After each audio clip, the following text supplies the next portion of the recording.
Salut les fous du volant, nous sommes le 1er décembre et on attaque le calendrier de l'Avent. Et ben moi, ce premier chocolat, j'ai envie de l'offrir à Zak Brown et à toute son équipe parce que grâce à eux, eh bien, on est encore en train de s'enthousiasmer et d'attendre avec impatience ce dernier Grand Prix de la saison parce que clairement, sans le concours des des hommes de McLaren, clairement le championnat il serait enterré depuis bien longtemps. Ils nous font quand même un sacré cadeau avant Noël, Stéphane. Eh ben, en fait, ils offrent une opportunité à Verstappen. Il faut compter sur lui pour la saisir.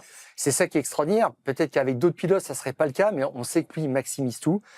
Bah, c'est génial. On va avoir une finale à 3 en plus, avec des chances raisonnables de titre pour les 3 quand même.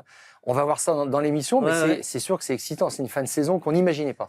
Avec la victoire de Max Verstappen, la 2e place de Oscar Piastri et la 4e position de Lando Norris, effectivement, ces 3 pilotes vont arriver à Abu Dhabi d'ici quelques heures maintenant, avec chacun la possibilité d'être tiré. Évidemment, on va revenir sur l'incroyable fiasco stratégique de McLaren au Qatar qui a coûté la victoire à Piastri et qui a offert ce succès et l'espoir à Max Verstappen. On essaiera aussi de simplifier un petit peu les différents cas de figure pour que Lando Norris, Max Verstappen et Oscar Piastri soient sacrés dimanche à Yas Marina. Et puis on va plonger un petit peu dans le passé, pas si lointain, mais quand même un petit peu, où on a eu 3 ou même 4 pilotes en lice pour le titre en arrivant sur le dernier Grand Prix de la saison. Vous allez voir, il y a une statistique qui est intéressante et qui renforce encore l'importance de ce dernier Grand Prix. La première information à vous donner, c'est que dimanche à 14h, vous n'avez pas le droit d'être ailleurs que devant votre écran de télévision pour regarder ce dernier Grand Prix de la saison. Si vous êtes un fan de Formule 1, il faut absolument y être. On commence donc par cette panne de réseau chez les Orange pendant le Grand Prix du Qatar. Cette situation absolument incroyable, accrochage entre Hülkenberg et Gasly, je vous la fais courte, vous avez forcément vu le Grand Prix, au 7e tour, sachant qu'on devait s'arrêter tous les 25 tours. Donc là, à ce moment-là, on se retrouve à 50 tours de l'arrivée. Accrochage, intervention de la voiture de sécurité. Oscar Piastri est en tête, Max Verstappen 2e. Il a pris l'avantage sur Lando Norris. Tout le monde rentre au stand pour un changement de pneus gratuit, sauf les McLaren qui décident de rester en piste. Et effectivement, Esteban Ocon. Je peux comprendre pour Esteban, on essaye quelque chose de décalé. Dans la position du Français, il y avait absolument rien à redire. Mais alors là, cette faillite incroyable de la cellule stratégique de McLaren, elle est incompréhensible. Ils sont KO debout. À l'arrivée de la course, il y a un conseil de crise tout de suite en direct sur le muret. Il y a Zak Brown, donc le boss, le CEO de McLaren Racing. Il y a Andrea Stella qui est le directeur d'équipe. Donc c'est lui qui chapeaute vraiment qui fait tourner l'équipe au quotidien. C'est l'exécutif. Et puis il y a Darren Stanley qui est le chef stratégiste, là qui a failli dans les grandes largeurs. Et là ils en sont à dire, effectivement, on s'est loupé complètement et on ne parle pas à la presse parce qu'on va pas réagir à chaud. Ouais. Et alors, rétrospectivement, je trouve quand même qu'il y a quelque chose de formidable dans toutes les radios. Il y a eu des soupirs de Piastri, de Norris, il y a eu des commentaires, mais jamais de diffusion, des remises en question, de colère. On reste assez calme. Ils ont beaucoup de chance. Ils ont beaucoup de chance d'avoir ces 2 pilotes avec ce caractère-là. Tu veux dire qu'avec un Max Verstappen ou un Lewis Hamilton, la radio aurait été différente? Un petit peu. Un Sébastien Vettel, oui, ils auraient entendu parler du pays, mais ils ont dit, effectivement, ils vont en parler en interne, à peu près comme la réunion du lundi, maintenant, qui devient traditionnelle, la réunion de crise, chez McLaren, stratégie, etc., ou alors hauteur de caisse. Mais dans tout ça, ça relance encore un peu plus Verstappen au championnat. C'est complètement dingue. Alors évidemment, on va essayer de pas jouer aux ingénieurs du lundi, comme Enzo Ferrari surnommait Enzo Ferrari fort justement. Les journalistes, qui de temps en temps ont un peu la science infuse. On va essayer de pas tomber dans ce piège-là, promis. Mais c'était totalement évident qu'il fallait s'arrêter au moment de l'intervention de la voiture de sécurité. La preuve, on le répète, mis à part Esteban Ocon, toutes les autres voitures sont rentrées dans les stands. Ou alors, si on décide que c'est trop dangereux, à ce moment-là, on split les stratégies entre les deux autos. Il n'en était pas question. Non, il n'en était pas question parce qu'il y a toujours cette équité. Zak Brown a dit sur F1 TV, alors nous les avons laissés tomber en termes de stratégie, de construction, de plan de course, ça c'est sûr. En plus, la fenêtre de tir était absolument parfaite, elle était idéale. Nous n'avons pas voulu changer ce qui a été décidé avant la course. Je pense que c'est toujours dangereux de se déjuger. D'inventer quelque chose d'autre en direct en se disant tiens, le dimanche matin on avait parlé de ça, c'est un petit peu ce qu'ils font chez Ferrari. Bon. Donc je résume un petit peu, ils voulaient de l'équité jusqu'au bout entre Piastri et Norris, et ils s'étaient dit en fait s'il y a un arrêt il faut faire rentrer, on a un double arrêt, et en fait on risque de pénaliser le deuxième, autrement dit Norris. L'autre, voilà. Et donc on le fait pas. Et le seul message qu'il faudrait dire, qu'il faudrait délivrer à Zak Brown, c'est on ne peut pas faire de la Formule 1 un tel niveau de romantisme. C'est pas possible. Chez McLaren, on veut des stratégies chimiquement pures. On veut des arrêts au stand chimiquement purs. C'est-à-dire que tu as des administratifs qui sont là en train de regarder le règlement. Ah ben si on fait ça, on désavantage un tel. Si on peut pas. C'est pas d'histoire ça. C'est une catastrophe. C'est une catastrophe alors que les autres l'ont fait. Alors les autres l'ont un petit peu payé. J'ai un début d'explication là-dessus. Tu as vu double arrêt chez Mercedes, double arrêt chez Ferrari. Quand les voitures sont assez proches dans le peloton, fatalement, c'est ce qui t'arrive, mais c'est le prix à payer. Mais après, tu repars en course et puis tu as une stratégie qui est viable. Là, on nous a un petit peu raconté la messe et c'est aussi ce qui a été un petit peu agaçant. Il y a eu un déni de réalité chez McLaren. Oui. Et on les appelle en disant mais tu as toutes tes chances et puis si tu peux gagner une seconde, là, ça nous arrangerait. Oui, mais bien sûr, bien sûr. Voilà. On la sort de la poche comme ça et puis ça serait dit nice, bien sûr. Ouais. Donc là, c'est assez confondant quand même sur le plan de c'est pas l'honnêteté intellectuelle, mais la capacité à affronter la réalité. En fait, c'est un déni. Ils avaient tort. Ils n'ont pas voulu le dire aux pilotes, dire à quel point c'était une catastrophe, mais les pilotes l'avaient compris. Et sur cette question de la pit lane, j'ai fait une petite observation. Juste, j'ai regardé en fait quand l'écurie arrive sur un circuit, elle est championne du monde en titre. Elle a donné son choix sur sa position dans la pit lane, première ou dernière, parce que elle est championne du monde en titre et que ces deux positions comportent un avantage. Première, dans la pit lane, c'est arrivée directe parmi le pit crew. Et quand elle est dernière, c'est sortie directe. Ouais. Et par exemple, j'ai regardé, à Melbourne cette année, McLaren avait décidé de se mettre tout à la fin. Sortie directe. Et là, ils étaient au tout début. Et qu'est-ce qui se passe? Usuellement, quand deux pilotes essaient de se faire l'undercut ou rentrent en même temps, c'est simplement deux pilotes. Généralement, celui qui est rentré, qui se présente en premier dans la pit lane, il ressort aussi en premier, quelle que soit sa position sur l'allée des stands. Et là, chez McLaren, tu l'as bien vu, enfin le risque c'était, on arrive et puis après on attend parce que c'est le défilé dans la voie des stands et on a vu des pilotes attendre que 2 ou 3 voitures passent, donc tu perds genre 2 secondes. C'est sûr. Donc c'est délicat. Et là, je pense que McLaren a eu peur de ça. Sur l'effet, effectivement, tu pénalises le deuxième pilote, et puis même ton premier pilote est pénalisé, ton deuxième pilote est pénalisé aussi à cause de ça, parce qu'il faut attendre dans l'allée des stands. Et donc, ils se sont dit, on va être perdants sur tous les plans, mais ils avaient choisi cette option-là en tout début de pit lane. Je pense que s'ils avaient été tout au fond de la pit lane, ça se serait peut-être beaucoup moins produit. En tous les cas, il y avait moins de risques, parce que tu es le premier, tu défiles la voie des stands à 80 km/h.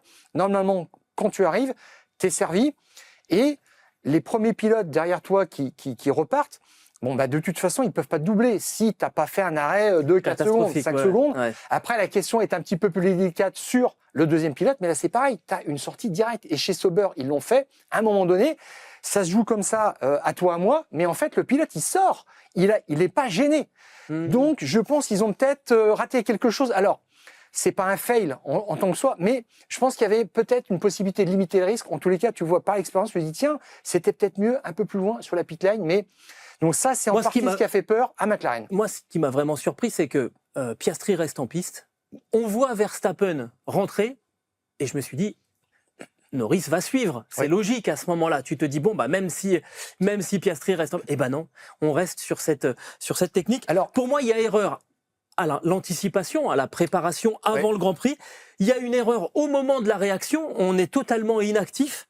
Et puis il y a une erreur aussi, et ça ils l'ont avoué, André Astea l'a dit lui-même, sur l'estimation de la stratégie des autres. On ne pensait pas chez McLaren que tout le reste du peloton allait passer au stand. Chez McLaren, s'ils n'ont pas assez de travail pour préparer les voitures de 2026 cet hiver, je leur propose vraiment de revoir tous les Grands Prix depuis 2016. Ils vont s'apercevoir qu'il y a une petite constante, il y a un pilote parmi d'autres, je leur laisse trouver qui saute sur l'occasion de rentrer au stand dès qu'il y a une voiture de safety car dans une fenêtre de changement de pneus. Ils verront, je laisse découvrir qui c'est. Bon. Tu as parlé de la préparation. Si McLaren est gêné de dire, si on rentre, on a 2 perdants. En tous les cas, on a un perdant, c'est sûr. Bon, ils peuvent dire une chose. On ne peut pas se permettre d'avoir 2 pilotes perdants. Le premier qui rentre, en fait, on l'appelle et on lui demande ce qu'il veut faire. Tu veux rester en piste ou tu veux rentrer. Et sur la deuxième voiture, on fait l'inverse. Point. Barre. Et c'est clair. Et ça se tranche en qualif. Le mieux placé sous la grille a une grande chance d'être dans cette position pendant la course. Et puis, le deuxième, il assume. Et c'est compris par tout le monde. C'est appliqué. Mais c'est moins romantique, tu l'as dit toi-même. J'adore ce mot que tu as employé. Et il y a une distorsion, mais n'empêche que le pilote qui est désavantagé, qui peut se sentir floué, il comprend, il est prévenu. Ah bah oui, il a été battu en qualif, c'est clair. Voilà. Andrea Stella qui a dit, j'aime beaucoup cette déclaration, nous voulons laisser toutes les options ouvertes possibles aux 2 pilotes. Peut-être ce que l'Italien a oublié de mentionner, c'est que parmi toutes les options qu'on laisse ouvertes aux 2 pilotes, c'est de perdre le titre. pour les 2 pilotes. T'as vraiment l'impression incroyable. T'as l'impression que McLaren veut vraiment mourir avec ses idées. Exactement. Comme Norris, qui dit, je vais être fair sur la piste, je veux pas les contacts et tout, etc. Verstappen peut faire un peu ça. Et moi, j'essaierai d'être fair play jusqu'au bout.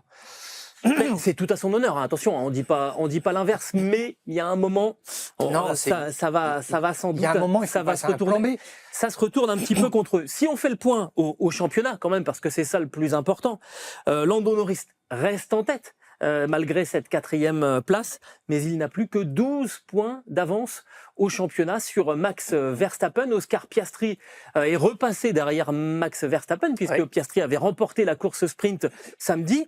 La pole, le dimanche, il a fait son meilleur week-end, l'Australien, depuis les Pays-Bas. Donc vraiment, il a relevé la tête. Et Oscar Piastri reste dans la course au titre avec 16 points de retard en arrivant à Abu Dhabi. Tu as bien précisé effectivement que les McLaren étaient splittés par Verstappen. Donc ils avaient une voiture devant, une voiture derrière. Ils pouvaient faire ce qu'ils voulaient, vraiment ajuster. Et ça, c'est venu un petit peu de l'effet grille, l'effet rangée impair. J'ai vu que les positions 3, 5 et 7 sur la grille avaient gagné une ou plusieurs places. Donc ça se passe aussi, on le voit tous les ans à Austin. Verstappen en a profité. Mais n'empêche que, encore une fois, Norris a raté un départ. C'est pas la première fois que Norris, malheureusement, perd une position ou plus cette année au départ, dans le premier tour. C'est même la 9e fois que ça lui arrive, cette mésaventure du Qatar. On le voit, 9 courses entamées avec une position perdue ou plus au départ. C'est le même score que Bortoleto qui part un petit peu plus loin sur la grille, donc c'est un petit peu plus étonnant dans son cas. Russell, Hadjar et Albon ne sont pas non plus très opportunistes. Je vois 8 cas de figure lors d'un premier tour de Grand Prix où ils ont perdu des positions au départ. Et puis, Piastri, on retrouve encore un pilote McLaren, 7 positions, 7 cas de figure où il perd des places, tout à fait, avec Antonelli qui est un débutant, et puis Stroll. Là aussi, je sais pas comment il fait, parce qu'il part tout le temps 17e, 18e. Il arrive à perdre des positions. Il faudra regarder si un jour, il est parti dernier et qu'il a réussi à perdre une position. On va quand même s'intéresser au cas de Lando Norris, parce que c'est celui qui est le mieux placé pour aller chercher ce titre. On va vous montrer tous les cas de figure un petit peu plus tard, mais on s'intéresse déjà à celui de Lando Norris, parce que finalement, c'est le plus simple. Lando Norris, s'il monte sur le podium dimanche prochain à Abu Dhabi, quel que soit sa propre place, premier, deuxième ou troisième, quelle que soit la place de Max Verstappen et de Oscar Piastri. Tout à fait, c'est sans condition. Voilà, Lando Norris sera champion du monde. Ensuite, s'il termine 4e... Ou 5e. au 4e ou 5e, effectivement. Il ne faut pas que Verstappen fasse mieux que deuxième. Et Donc la Piastri, condition, pareil. c'est 2e ou 3e, 4e, etc. La suite Voilà. du classement. Et après, ça se complique un Et petit à la peu. 6e place aussi, si Verstappen est 2e, il est encore champion, même si Piastri est 2e. Alors évidemment, ils ne vont pas être 2e tous les deux, hein, mais c'est l'un ou l'autre, et 2e ou 3e, etc. Mais Piastri rentre dans le jeu à partir du moment où Norris finit 6e. Et puis on voit pour la suite 7e, 8e, 9e et 10e. Et même s'il ne marque pas de points, à ce moment-là, il ne faudra pas que Max Verstappen soit mieux que 3e et que Piastri soit mieux que 2e. Oui, voilà. Bon, bref. Si j'ai bien. C'est un peu compliqué. On vous le remontrera, ce tableau, et on le complétera avec ceux de Max Verstappen et de Oscar Piastri. Bref. On s'est fait peur et il était totalement défait dans la zone d'interview après l'arrivée, Lando Norris. Ouais. Il a répondu à nos confrères journalistes et il était vraiment dévasté et quelque part il a reconnu que ça s'était très très mal passé. Deux salles, deux ambiances, évidemment. Vous imaginez bien que du côté de chez Red Bull, on a débouché les bouteilles de champagne, même si on peut pas trop le faire du côté du Qatar. Bon, ça reste une remontée complètement phénoménale pour Max Verstappen, qui avait 104 points de retard sur le leader du championnat au soir du Grand Prix des Pays-Bas, qui n'en a plus que 12 au moment où l'on se parle au départ de la dernière épreuve. Quoi qu'il arrive, c'est ce qu'il a dit. J'aurais fait une saison extraordinaire. Donc en fait, le sentiment chez Red Bull, c'est qu'on va aborder ce dernier Grand Prix avec dans l'idée rien à perdre, tout à gagner. Oui. Et il a même dit, puisque Zak Brown s'était amusé à faire un petit peu d'humour en disant que c'était comme dans un film d'horreur et à chaque fois qu'on croyait que le méchant était mort, il réapparaissait. Max Verstappen a fait un petit peu d'humour après le Grand Prix en disant moi je veux bien être le Chucky de Zak Brown. Ça a bien fait marrer, marrer autour. Tu parles de la remontée de Verstappen. C'est vrai qu'à un moment, on vous a dit, même après, je crois Zandvoort, alors Piastri avait simplement 34 points d'avance sur Norris, mais il avait une telle dynamique. On s'est dit, mais il va être champion 2 ou 3 Grands Prix avant la fin, surtout que Verstappen était très très loin et Norris n'existait pas encore dans cet univers-là. Mais dimanche, n'oublie pas une chose, Gilles, donc au Qatar, c'est que Red Bull a capitalisé sur une erreur monumentale de McLaren. Ils n'ont rien fait de génial, ils n'ont rien fait d'extraordinaire, ils n'ont fait que des choses sensées. Voilà, alors que chez McLaren, on sait s'aborder du point de vue de la stratégie. Ouais. Après s'être sabordé sur la technique le week-end dernier. Et chez Red Bull, on savait très bien qu'à la fin du 7e tour, on pouvait rentrer parce que c'est le 8e tour qui commence à compter avec les pneus neufs. Donc on était pile vraiment à 50 tours de l'arrivée. Voilà, cette addition magique qui mène à 25 tours maxi par pneu. Et donc, on a vu quand même la différence d'approche stratégique. Alors, devine Gilles, je te laisse deviner, en 2026, courant 2026, qui va frapper à la porte de chez McLaren pour arriver? Tu veux dire en tant que pilote? En tant que technicien. Oh là là. Un certain Will Courtenay. D'accord. Qui est chef stratégiste de Red Bull. Okay. Le deal a été fait le 24 septembre 2024. Et tout de suite, Red Bull a dit, attention, il ne va pas arriver tout de suite, on veut le garder pour l'année 2025, et vous ne l'aurez même pas au 1er janvier 2026, mais vous l'aurez, ils se sont mis d'accord, ils n'ont pas encore annoncé de date, mi-2026. D'accord, eh bien, donc la période de jardinage... McLaren va en avoir bien besoin. C'est dire aussi l'importance qu'on accorde à cette personne. Je pense que chez McLaren, Darren Stanley a du souci à se faire, le chef stratégiste, mais apparemment, pour l'instant, Will Courtenay, ils lui ont proposé un poste de directeur sportif. J'ai l'impression qu'on ne va pas en rester là. C'est clair. Mais d'ailleurs, puisque tu parles de ça, c'est pas un hasard si, aux côtés de Max Verstappen sur le podium à Losail, c'était la responsable de la stratégie chez Red Bull, Anna Schmidt. C'est elle qui est en charge de sa voiture, mais elle est chapeautée par cette personne-là qui fait du très bon travail, qu'on voit sur le muret aussi. Mais c'est plus Anna Schmidt qui est dans la lumière parce que... C'est elle apparemment qui aurait eu le cut au moment de choisir s'il fallait faire rentrer Max Verstappen ou pas. C'est elle qui parle à l'oreille des champions. Exactement, enfin, l'oreille du champion. Aux oreilles du champion. Il y en a un peu qu'un seul. Alors, il y a quand même un aspect sur lequel on voulait revenir, c'est la fin de course et l'après-course où il s'est passé un truc pas très très sympa. Le message radio de Giampiero Lambiadze qui explique à Max Verstappen que Kimi Antonelli a laissé passer Lando Norris pour en gros lui offrir la 4e place. Il suggère, il se dit je sais pas ce qui s'est passé, mais apparemment. Apparemment, voilà. Il y a eu explication de texte entre Toto Wolff et Lambiase après le Grand Prix. Voilà, les deux hommes se sont parlé, mais non, évidemment, c'est pas élégant, c'est pas correct. En plus, ça n'avait aucun intérêt de prévenir, de dire ça à Verstappen. C'est vraiment. Non, mais c'est pas Verstappen qui le dit, en fait. C'est à l'audience. Voilà, mais c'est pour fanfaronner en je pense que c'est une idée de commencer à mettre la pression déjà en vue du dernier Grand Prix. Tu prépares déjà le prochain Grand Prix. Et évidemment, ils sont assez goguenards, on le sait. Et évidemment, quand il faut jouer les bad cops, dans ce rôle-là, Helmut Marko pouvait pas laisser sa place et il a tout de suite enchaîné en rajoutant une couche en disant que c'était pas la première fois et tout. Il est monté à un stade supérieur, bien sûr. Alors il faut dire que la Réal n'a pas été excellente non plus parce que en fait on l'a pas vu l'action sur le coup et on n'a pas vu que Kimi Antonelli s'était raté, qu'il était sorti de la piste et que ça avait permis à Lando Norris de passer. Se fait plaisir, d'autant plus s'il n'a pas vu cette action-là parce qu'il dit apparemment, c'est-à-dire qu'il l'a pas vu, mais il dit il a perdu du temps. Il a perdu du temps, je ne sais pas ce qui s'est passé, etc. Il a perdu du temps normalement sur une petite erreur, comme il arrive d'autres. Je vous laisse peut-être compter, ou alors je ne sais pas si on a fait un inventaire des erreurs, des équerres, des sorties de piste, des off, des hors-limites de piste, de tous les pilotes, mais il y en a eu un paquet. Il y en a eu beaucoup. Et Norris a failli se mettre au tas sur une équerre fantastique. On a vu aussi ce qu'a fait Leclerc en qualif. Voilà, tout à fait. Donc, les pilotes étaient sur des œufs. C'était à la fin du Grand Prix. Il avait la pression. Il essayait de remonter Sainz. Et donc, il est dans un mode offensif, clairement. Et en fait, il avait la pression parce que chez Mercedes, on voulait assurer la 2e place du classement des constructeurs dès ce Grand Prix du Qatar. Quelques points. Voilà, ça s'est pas fait.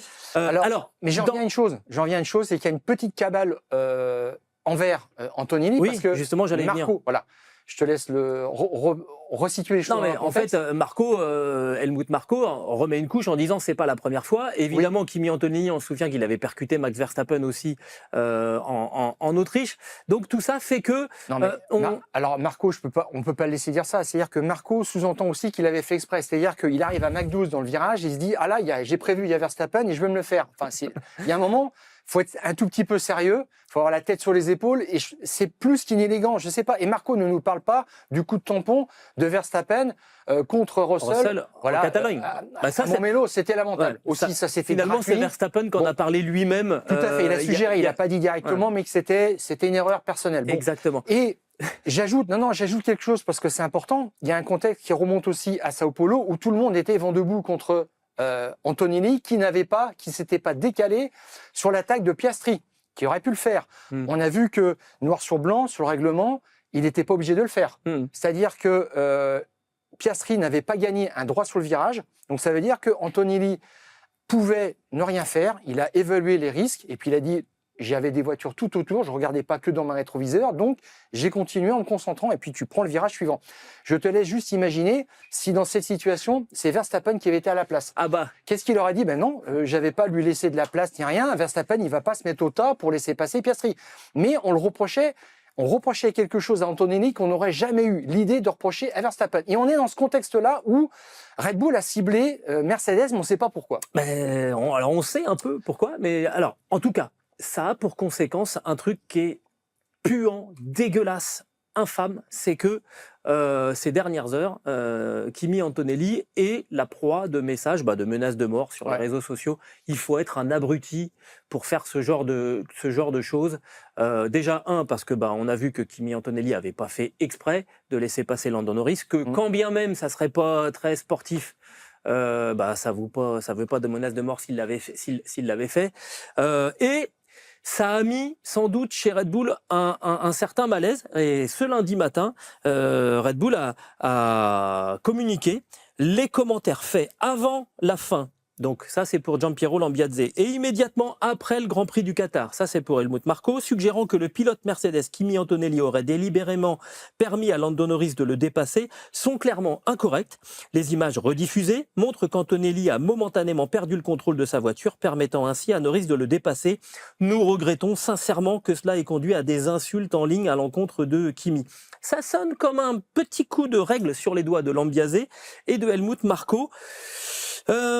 je trouve que c'est aussi le signe que les choses ont changé chez Red Bull, qu'on n'est plus dans l'ère Christian Horner, qu'on peut pas tout se permettre. Et j'y vois un petit peu la patte d'un Laurent Mekies qui dit non, on ne joue pas à ce jeu-là.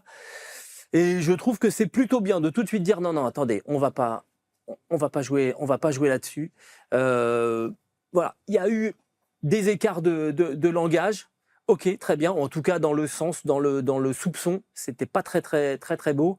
On veut pas aller plus loin chez Red Bull. Après, quand ça fait un déchaînement sur les réseaux sociaux, c'est clair. Et alors, j'imagine peut-être dans cette masse-là, il y a quand même des gens qui sont acquis à la cause, qui sont supporters de Max Verstappen. Mais Verstappen n'est pas responsable de ça. Il s'est pas positionné là-dessus sur le cas Antonelli, qu'il avait bloqué aussi, qui avait résisté à Verstappen dans les derniers tours à Sao Paulo. Oui. Donc, il l'avait même félicité après coup. Voilà, et on compte les points quand même chez Red Bull, et c'est pour ça qu'on est un petit peu agacé. Et il manquera peut-être 2-3 points dimanche à Verstappen pour être champion du monde. On saura où les trouver. J'aurai une petite préférence pour mon mélo, on verra. Mais en tous les cas, Anthony a essayé de faire son travail. Il avait bloqué des roues juste avant. Voilà, c'est comme ça. Wolff a dit son dégoût, clairement. Oui. C'est vrai que tu l'as dit, on préparait le terrain certainement pour Abu Dhabi, mais Wolff a dit, je vois pas ce qu'on vient faire là-dedans. On n'a pas à interférer au championnat pilote. Et surtout, c'est que Antonelli jouait un podium. Donc, il joue le podium, il joue le titre, il joue la deuxième place au titre des constructeurs pour Mercedes. Si Sainz fait aussi une erreur dans le dernier tour, enfin tout ça compte. Il voulait s'en rapprocher. C'était parfaitement légitime d'attaquer, il n'y a pas de problème. Juste une chose, s'il y a un soupçon, c'est parce que évidemment il y a des moteurs Mercedes dans les McLaren et que on peut imaginer, la théorie du complot, c'est que Mercedes préfère que ce soit un pilote McLaren Mercedes qui s'impose plutôt qu'un pilote Red Bull Honda. Ce qui serait pas illogique sur le fond, mais je vois vraiment pas. Ils font pas de calcul comme ça, ni rien. Vraiment pas Toto Wolff, parce que ça peut être, c'est quand même un désaveu pour Mercedes, l'équipe officielle, de se faire battre par une équipe client comme McLaren. Donc vraiment, je vois vraiment pas l'histoire. Et de toute façon, ça n'excuse pas des messages, des insultes ou même des menaces de mort envers Kimi Antonelli. On s'intéresse, Stéphane, aux cas de figure qui pourraient permettre à Max Verstappen d'être champion. Là aussi, il faut se concentrer de nouveau. Tout à l'heure, on disait que si Lando Norris était sur le podium, quoi qu'il arrive, il était champion du monde. Là, on inverse les rôles. Max Verstappen, il a besoin d'être sur le podium déjà pour espérer. Oui. Et après ? Alors, s'il gagne, il est champion du monde. Si Norris ne termine pas mieux que 4e. Et puis deuxième, si Norris n'est pas mieux que 8e. Et Piastri, qui est juste sur la dernière marche du podium. Et puis, s'il est sur la 3e marche, il faut que Norris descende à la 9e place et que Piastri ne soit pas mieux que 2e. Donc, ça fait quand même quelques cas de figure. Lui, en fait, Verstappen, tu vois comme ça, lui, c'est beaucoup plus simple. On a vu tous les cas de figure favorables à Norris. Lui, sa feuille de route, elle est simple. Il faut terminer sous le podium et ensuite espérer quelque chose d'autres événements qui écarteraient Norris de la course au titre. Et on verra peut-être dimanche aussi Mercedes interférer là-dedans, on verra bien. Mais en tous les cas, Verstappen doit faire un gros résultat de toute façon. Sportivement, c'est-à-dire qu'on ne peut pas demander, arbitrer. On ne peut pas demander, on est bien d'accord Stéphane, on ne peut pas demander à Mercedes de ne pas jouer la victoire, de ne pas jouer une place sur le podium, ils font la course. Non, eux ils font leur course et puis quand tu es deuxième à 5 tours de la fin, il y a toujours quelque chose qui peut se passer qui te donne la victoire. Eux c'est ça qui les intéresse. On est d'accord. Ils finissent la saison en flèche, ils veulent se montrer. Antonelli n'avait aucune raison de faire une erreur ou de laisser passer. C'est une preuve de subordination, c'est juste pas possible dans ce qu'il ambitionne dans sa carrière. Et il est crescendo, il a fait le week-end devant Russell, il a envie de terminer le week-end devant Russell et il a fait un super week-end. Bon, donc il n'était pas question de dérouler le tapis rouge pour Norris. Donc là-dessus on est d'accord. Voilà pour le cas de Max Verstappen. Alors évidemment, 3 pilotes en lice pour le titre. Ça n'arrive pas si souvent que ça. Il y en a eu à Abu Dhabi notamment. C'est arrivé 2 fois, on va dire sur la dernière génération. On va remonter un petit peu en 2010, Stéphane, la carte jeune de la Formule 1, avant le dernier Grand Prix de la saison qui avait lieu aussi à Abu Dhabi. C'est Fernando Alonso qui était en tête du classement. Rappelez-vous, Fernando à l'époque chez Ferrari, devant Mark Webber, donc chez Red Bull. Sébastien Vettel, évidemment chez Red Bull aussi, et Lewis Hamilton, qui était encore dans la course au titre. Bon, il aurait fallu un petit miracle pour Lewis. Et à la fin, Eh bien, c'est Vettel qui gagne le Grand Prix d'Abu Dhabi 2010 devant Hamilton et Button. Alonso finit 7e devant Weber et c'est donc le premier titre de Sébastien Vettel qui devient le plus jeune vainqueur du titre mondial en Formule 1 à ce moment-là. Vettel qui, jusqu'alors, n'a jamais mené le championnat, tu vois où je veux en venir. Oui, Donc, exactement. c'est la même chose pour Verstappen cette année. Alors ensuite, on remonte encore un petit peu plus loin, si tu veux bien, Stéphane. Une petite précision quand même sur 2010. Ouais. Chez Ferrari, avec Fernando Alonso, on calque la stratégie, on est obsédé par Weber. On surveille Weber du début à la fin. Et puis en fait, on s'arrête un moment et il repart derrière Petrov. Et au 16e tour, je crois, et ce pauvre Alonso va y rester jusqu'au 57e, je crois, comme Weber. Et je te laisse imaginer ou Petrov, deviner, moteur Renault. Ouais, te souvenir qui était l'ingénieur de course de Fernando Alonso dans ce fiasco. Andrea Stella. Andrea Stella, voilà. Qui est maintenant chez McLaren. Tout à fait. Et Weber qui est aujourd'hui le manager. L'agent de Oscar Piastri. Ah là là. Bon, allez, on passe. C'est vrai, ok. Bien joué, bien joué. Belle petite précision, Stéphane. On remonte encore un petit peu. On va jusqu'en 2007. Là, le dernier Grand Prix a lieu au Brésil. Avant ce dernier Grand Prix du Brésil, Lewis Hamilton est en tête. 4 petits points d'avance sur Fernando Alonso et 7 sur Kimi Raikkonen. Là, encore une fois, hein, c'est une bagarre à 3. On était à 4 en 2010. Là, on est que, entre guillemets, à 3. C'est Raikkonen qui va gagner ce Grand Prix du Brésil 2007 devant son coéquipier chez Ferrari, Felipe Massa. Alonso finit 3e et Hamilton 7e. Moi, j'ai 8e. Oui, bon, 7 ou 8. De toute façon, il est proposition Égypte de champion du monde. Voilà. Et c'est donc Kimi Raikkonen qui est sacré champion du monde, soit dit en passant, le dernier titre pilote pour Ferrari. Et Raikkonen qui était encore le 3e homme avant le départ de cette épreuve. Et c'est là que c'est intéressant. Alors, dans ces deux cas de figure, c'est le 3e du championnat en arrivant sur le dernier Grand Prix qui gagne. Tout à fait.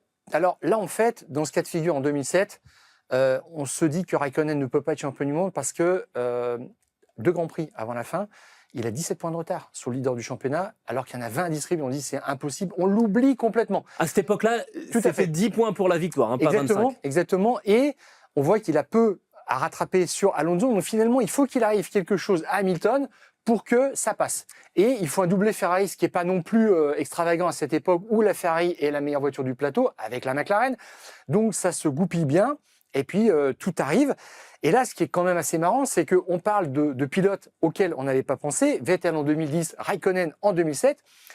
Sauf que là, le 3e homme, même s'il est 2e au classement, c'est Verstappen. Mais là, en fait, tout le monde en parle. Mais le 3e homme, réellement, c'est Piastri. C'est Piastri, là. Alors, là aussi, Piastri, il n'est pas si loin que ça au championnat. On le verra après. Non, on va le voir maintenant. Oui. Faisons-le maintenant, Stéphane. Parce que le cas de figure d'Oscar Piastri, finalement, c'est peut-être à la fois le plus compliqué pour aller chercher le titre, mais finalement le plus simple en termes de, là aussi, théorie. Il connaît sa feuille de route, c'est très simple, il doit terminer premier ou deuxième. S'il gagne, Norris ne doit pas être mieux que 6e, quel que soit le résultat de Verstappen. Ça, c'est un avantage, parce qu'il marque 7 points de plus, donc il y a quand même un écart important, puisqu'il est 2e. Et que Norris est décevant, 10e ou au-delà, donc il ne marque pas de points, eh bien, si Verstappen ne monte pas sur le podium, bingo. Exactement. Donc, il a aussi une belle carte à jouer, Oscar Piastri. Bon, maintenant, ce qu'on a vu là dans ces explications, c'est que les bagarres pour le titre dans ces derniers championnats, c'était Fernando Alonso, c'était Lewis Hamilton, du Kimi Raikkonen, c'est quand même des garçons durs. Là, on a le sentiment, je ne sais pas quel est le tien, que Lando Norris et Oscar Piastri, on est peut-être un petit peu moins, je ne sais pas comment dire, j'utilise ce terme, mais vraiment sans manquer de respect. On n'est pas aussi chien mort que des Lewis Hamilton ou des Fernando Alonso qui étaient capables de mourir, qui étaient capables de faire des choses peut-être parfois au-delà des limites pour gagner. Et j'en reviens à ce que tu disais tout à l'heure où Lando Norris, il dit « moi, je resterai faire ». C'est tout à son honneur, encore une fois, vraiment. Voilà. Mais à un moment, il va peut-être falloir sortir les griffes à un moment ou un autre du Grand Prix pour aller chercher cette couronne. Je ne sais pas ce que tu en penses. Ouais, en fait, McLaren a trouvé 2 pilotes qui sont vraiment raccord avec son idée de la course. Et c'est un petit peu ça le problème de Zak Brown, c'est qu'il est très passionné par la course et il a envie que ce soit quelque chose de beau. Et pour l'instant, je trouve que... Je reprends ton terme, romantique. Oui, tout à fait. Alors, cette notion d'équilibre, d'équité, ils vont certainement trop loin. Ils font des sacrifices parce qu'ils pensaient qu'ils avaient de la marge. Et puis, ce qui s'est passé, la double disqualification, c'est vrai que là, ça a rebattu complètement les cartes. Et il faudra peut-être un petit peu s'endurcir, mais j'arrive pas à imaginer un Norris mal piloté ou un Piastri mal piloté pour essayer d'avoir un résultat. Je pense qu'ils vont rester faire jusqu'au bout et ça va faire le jeu de Verstappen. Moi je pense, hein, et Verstappen est prêt à tout. Lui, il sait que il a dit j'ai plus rien à perdre. Quoi qu'il arrive, j'ai fait une belle saison. Oui. Il va se jouer de ça, c'est clair. Mais il y a une victoire, ça dépendra pas. Non, il n'a pas son destin entre ses mains. En fait, il n'y a que Lando Norris qui a son destin entre ses mains. On le répète, si Lando Norris monte sur le podium, il est titré. Bon, maintenant, il ne nous reste plus qu'à nous tourner vers le prochain Grand Prix. Ça sera donc à Abu Dhabi, dimanche. D'abord, on va vous donner les horaires, si vous le voulez bien. Ça va commencer vendredi, programme classique pour ce dernier week-end de la saison. Vendredi, 10h30, la première séance d'essai libre. Ensuite, à 14h, la seconde. Samedi, 11h30, troisième séance d'essai libre. 15h, premier temps fort, la qualif. Et ensuite, dimanche, le Grand Prix à 14h. La première séance d'essai libre, Stéphane, où on n'aura pas Oscar Piastri. Oui, tout à fait. Alors ça ressemble à un fail de chez McLaren. C'est assez incroyable. Ça fait 4 ou 5 Grands Prix qu'on vous en parle. On sent le truc venir, hein, mais vraiment. Norris a été remplacé en Autriche pour la première session d'essai libre et au Mexique. Et Piastri seulement à Monza. Et après, on a attendu. Je ne sais pas pourquoi. Enfin, moi, j'ai checké, j'ai regardé partout dans tous les sens. Je n'ai pas vu Piastri donner sa voiture. Hein, non, il doit la donner là. Tout à fait. Donc ça, mais vraiment, c'est une question de timing. Là, c'est encore l'autre maladresse de McLaren. C'est un vrai souci. Chez Ferrari, on l'a fait un petit peu différemment. On en avait parlé il n'y a pas très longtemps. Hamilton aussi devra donner sa voiture. Je crois que Lewis Hamilton, il serait capable de donner la voiture pour le Grand Prix, pour le week-end, hein, si vous voulez. C'est vrai, tu as tout à fait raison. Et puis, normalement, Gasly et Ocon, logiquement aussi, devraient être remplacés. Donc, c'est surtout là la façon de gérer le championnat. Mais au secours, quoi, chez McLaren, on est là, quoi.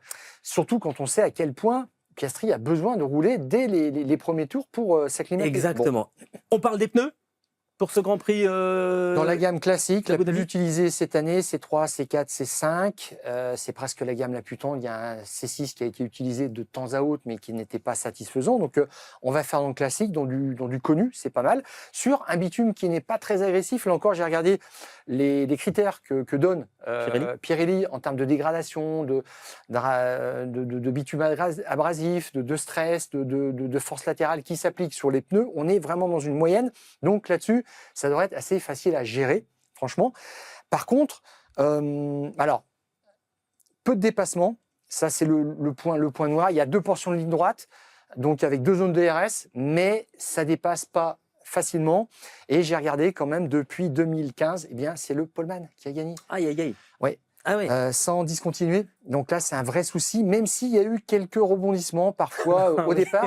2021, Hamilton qui chip la première place à Verstappen. Et là, c'est là qu'est lancé le scénario infernal de ce Grand Prix à rebondissement. Et puis, il y a des polemen qui ont perdu. Pardon, excusez-moi, c'est un réflexe.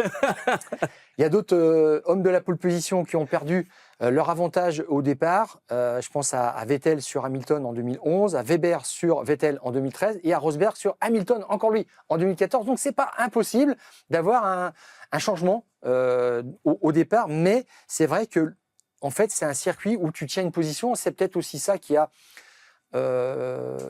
trompé McLaren au Qatar, c'est qu'on dépasse peu. Ils se sont dit, on est devant. C'est aux autres de venir nous chercher, sauf que il y avait 2 arrêts et là c'était une autre histoire. Et là on retombera un petit peu dans cette même dynamique à Abu Dhabi où il faut garder une position. On l'a vu avec l'exemple que tu as cité, Gilles, en 2010, il s'agissait de cela. Et quand il y a du trafic après, et quand c'est difficile, tu t'en sors pas. Stéphane, alors, on remet un petit coup là sur les différents cas de figure, on récapitule parce que c'est quand même assez compliqué. On va le faire dans l'ordre, on reprend donc nos petites fiches avec les cas de figure pour que Lando Norris soit champion du monde à Abu Dhabi ce dimanche. Oui, de façon inconditionnelle s'il termine dans les 3 premiers, quel que soit le résultat de ses concurrents Verstappen et Piastri. S'il termine 4e ou 5e, une 2e place de Verstappen suffit. Donc Verstappen, pas qu'il gagne pour que Norris soit champion à ces positions-là. Ça marche aussi pour la 6e place, avec Piastri en plus qui ne doit pas gagner. La 7e place, et la 8e, C'est encore bon pour Norris à condition que Verstappen soit 3e et Piastri simplement 2e, donc quelqu'un d'autre qui gagne, concrètement une Ferrari ou une Mercedes.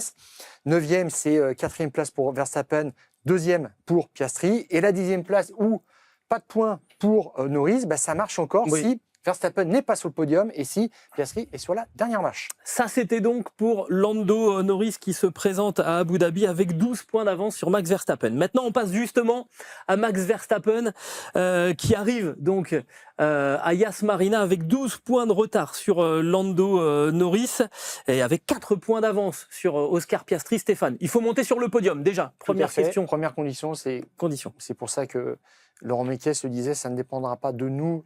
Après, tout se situera derrière, ira derrière. Et, entre parenthèses, je précise d'ailleurs que Red Bull, ils auront un désavantage parce qu'ils n'auront pas de deuxième voiture, a priori. Tsunoda, il faudra qu'il fasse un exploit pour pouvoir aider. On a cru sur le sprint du Qatar, on s'est dit, mince, ça y est, il est là, il a trouvé. Dans leur discours, dans leur déclaration, chez Red Bull, ils sont vraiment dans l'optique en fait, de jouer avec la seule voiture de Verstappen et quelque part, c'est un échec pour eux. Ouais. Bon, ils verront, on fera les comptes à la fin, mais Verstappen premier, ça veut dire champion du monde si Norris n'est pas sur le podium.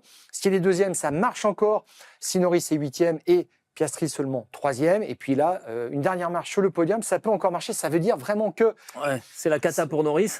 Tout à fait, 9e et Piastri 2e. Donc, je trouve quand même qu'il y a beaucoup de possibilités et il reste sur combien 8 ou 9 podiums de suite Verstappen. Oui, non, c'est monstrueux. Donc, ça veut dire qu'il faut qu'il fasse du Verstappen et puis après, on verra.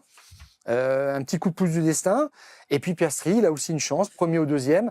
Il est champion du monde s'il gagne et que Norris n'est pas mieux que 6e, ou s'il est deuxième et que Norris n'est pas mieux que 10e et que Verstappen n'est pas sur le podium. Donc ça laisse quand même beaucoup de possibilités, je trouve. Ça va être passionnant, ça va être palpitant et je pense que dimanche sur les écrans, on va nous donner un écran dynamique, un classement dynamique en direct, vraiment en fonction des changements de position et on va pouvoir suivre ça de façon attentive. Et puis, petite précision aussi, il n'y a pas de possibilité d'égalité en points pour les 3 pilotes. Ils ne peuvent pas rejoindre le même score tous les 3 avec différentes positions, en mixant tout, ce n'est pas possible. Il n'y a qu'une seule égalité possible, c'est Piastri à 410 points et Norris à 410 points. Mais là, ça serait une porte ouverte pour Verstappen qui aurait la possibilité, en marquant les points de la première, deuxième ou troisième place, d'être champion. Et puis, il y a une possibilité d'égalité entre Verstappen et Norris à 414 points. Mais là, Piastri pourrait être champion en gagnant parce que Verstappen ne serait que deuxième et Norris 7e. Donc, il va falloir sortir la calculette pour regarder bien les écrans. C'est un Grand Prix qui va être sponsorisé par Doliprane. C'est pas possible. Bref, je suis admiratif sur les calculs là, que tu viens de nous sortir. On a vu d'ailleurs que les calculs, c'est pas une science exacte en Formule 1. Je crois qu'on a tout dit sur ce Grand Prix d'Abu Dhabi qui va être passionnant. Je vous le dis, je vous le répète, soyez devant vos écrans à 14h ce dimanche pour la dernière étape de ce championnat du monde 2025.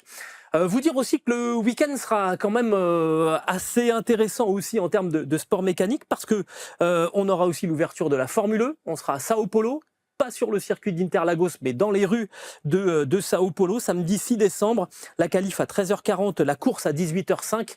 Ça sera sur les applis HBO Max, avec notre confrère Fabien Gérard au commentaire de cette course de Formule 1 et avec Yann Erlaché, qui est donc triple champion du monde TCR World Tour, qui était avec nous la semaine dernière. Manifestement, vous avez beaucoup apprécié la prestation de Yann Erlaché. Vous avez été très nombreux à nous donner des messages très très positifs sur la prestation de Yann. On vous en remercie. N'hésitez pas à continuer à nous donner votre avis, à échanger avec nous. On est preneurs. Vous dire aussi remerciements pour Simon Farvac à la technique, Marco Popovic sur tous les tableaux là. Et ils sont importants. Et ils sont importants cette semaine. Je crois qu'on a tout dit. Passez une belle semaine avec une annonce qui devrait arriver dans le cours de la semaine aussi pour un Français en Formule 1. Je pense que vous savez de quoi on parle. Et on se retrouve la semaine prochaine après la conclusion de cette saison 2025 de Formule 1. Et Stéphane, d'ici là, on coupe le contact.